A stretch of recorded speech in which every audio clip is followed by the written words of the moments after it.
Today is Mr. Ravi Joshi, is visiting fellow Observer Research Foundation from Mysuru. Sir, first of all, a very warm welcome to DD India News Hour. Was this attack by US and Israel already on the cards despite the latest round of nuclear talks, which in fact Iranian Foreign Minister Abbas Araghchi described as the most intense so far? Yes, that's a very good question because, there were talks going on right now, 1 week before. I mean, last week there were talks going on in Oman. Right. 2 rounds of talks were held. And 1 more round of talks was supposed to be held in Geneva, where an IAEA representative was supposed to go there. So there was definitely a steady continuity in talks. And even the Omani's foreign minister, who would at times sit in the Oman talks with between the Americans and the Iranians, he expressed surprise at this attack. He said this was totally unexpected because this was not at all on the cards. The negotiations were going ahead at a steady pace. Though I'm sure, the demands made by America were not acceptable to Iran. That was very clear. One is zero enrichment of nuclear fuel. The second is complete stopping of the Israeli missile program. So these 2 demands were absolutely no way. I mean, there were no go to Iran. They were not going to accept it. But the point is, Trump had always declared that I would not start a war. I would always opt for negotiations. Okay. But you must remember there's one particular country and a leader who does not want the negotiations to succeed. Right. And that is Prime Minister Benjamin Netanyahu. He does not want the negotiations to succeed because he had always held this red herring of Iranian nuclear program. For the last so many years in the United Nations, he has been talking about Iran's nuclear program, where Iran has continuously rejected this allegation and said we are not going to have a nuclear weapons program. Okay, but it is true that they had increased the enrichment from 4% to 66%. Okay, that is well known. But they were quite far from achieving the 90% plus enrichment level in order to produce a weapon. So, considering this, it is still very, very premature for America to have launched this attack. And they had recently destroyed the Fordo nuclear plant in Iran, which was supposed to be the main enrichment program where the weapons program was supposed to be carried out. And after destroying that, and President Trump clearly said we have obliterated Fordo. So after saying that, what was the need for you to attack Iran when you are negotiating with them? So this was quite a surprise, and it looked. So it was not on the cards. So it was not on the cards, or was it? Correct. And Trump's hands have been forced. Okay. So your question is very valid. Okay. Iran keeps saying its nuclear activities are entirely peaceful. You were just mentioning about the uranium enrichment. Now I have 2 questions here. If that is the case, why Iran maintains a stockpile of 440.9 kilograms of uranium enriched up to 60% purity when you require a very small percentage if you want to use it for energy purposes? 2, is a country allowed to do so under the guidelines of UN nuclear watchdog? See, Iran actually walked out of the IAEA security measures some time back, and again it came back. So here you're indicating the non-proliferation treaty, is it? Yeah, I don't know. It has not signed the NPT. That is very clear. Yeah. Okay. Yeah. And it has signed the NPT. Right. It has signed the NPT. Right. And as an NPT signatory, it is not supposed to go in for a weapons program. Okay. It has not also given the access to IAEA, sir. It had agreed to IAEA's advanced security measures in the last round of talks, and very close CCTV cameras were put on the Iranian nuclear fuel reactors to watch the diversion of the enriched fuel. Okay, now your point regarding the 440 kilograms of enriched fuel, that's a very valid point. But several times in the past, Iran has said we will shift this to Turkey. We will shift to a third country where, to ensure our intention that we are not going for a nuclear weapons program, we'll shift it. So all these things Iran had promised, now, but Iran has been under continuous. Now Trump has shifted the goalpost. Trump actually the best nuclear deal was actually signed when President Obama was there in 2015, where Iran agreed to so many conditions. And President Obama also agreed to lift the sanctions, and about 400 million dollars was released. So, but Trump, as soon as he came to power, he tore up the agreement. That is what is called the JCPOA. Okay? So, when that happened, Iran started suspecting America's intentions.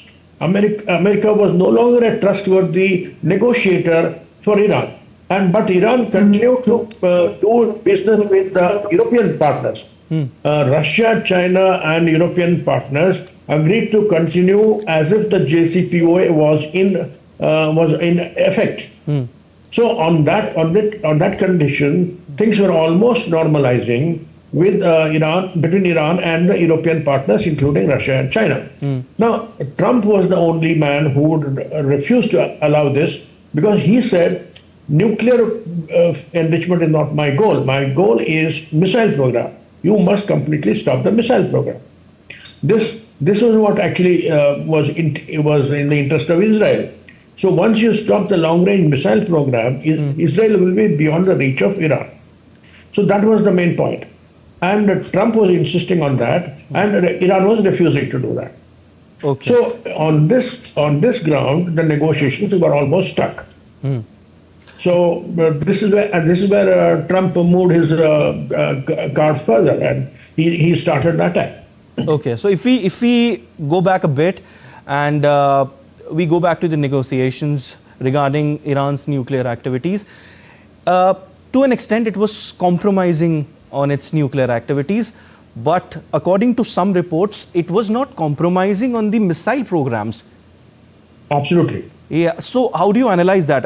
I mean, are these strikes the action of what Iran not compromised on the table that time during the talks?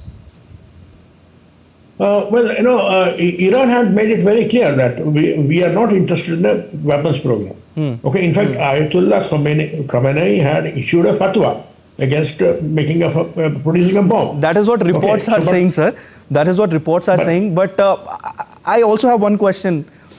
As a country, are you allowed to enrich this percentage of uranium under the guidelines of IAEA? Look, strictly speaking, for peaceful purposes, you don't need to enrich more than 4%. Right. Okay. So 4% is perfectly valid and allowed. Under 4, now, I think. Yes. Yeah, under 4. 3.64, 3.67 was the percentage of enrichment they were doing. And this is perfectly valid. And IAEA accepted it. And Iran also accepted the advanced security measures of the IAEA, advanced safeguards program. But Iran said missile program is meant for our defense. And Iran and Israel have been dead enemies for the last 50 years or so. Okay, and Israel has been threatened by the Iranian proxies in the region, the Hamas, the Hezbollah, and the Houthis.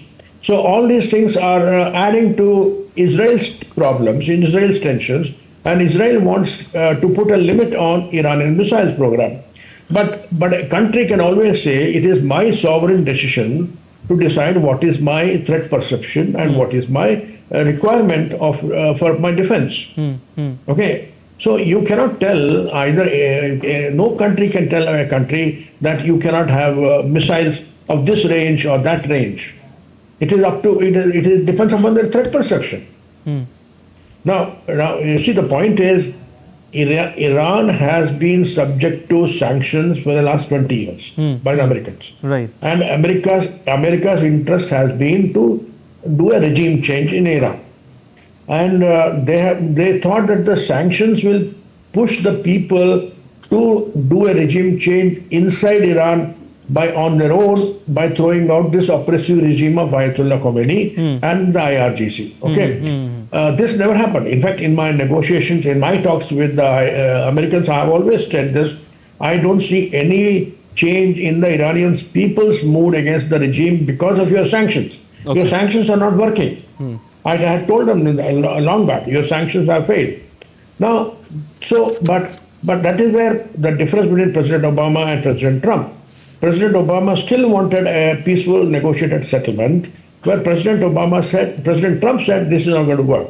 So we have to change the regime. And recently, when December 2025, when the people's protest started against the regime on the inflation and rising unemployment, etc., that time President Trump clearly said, "I'm going to support the people to overthrow the regime."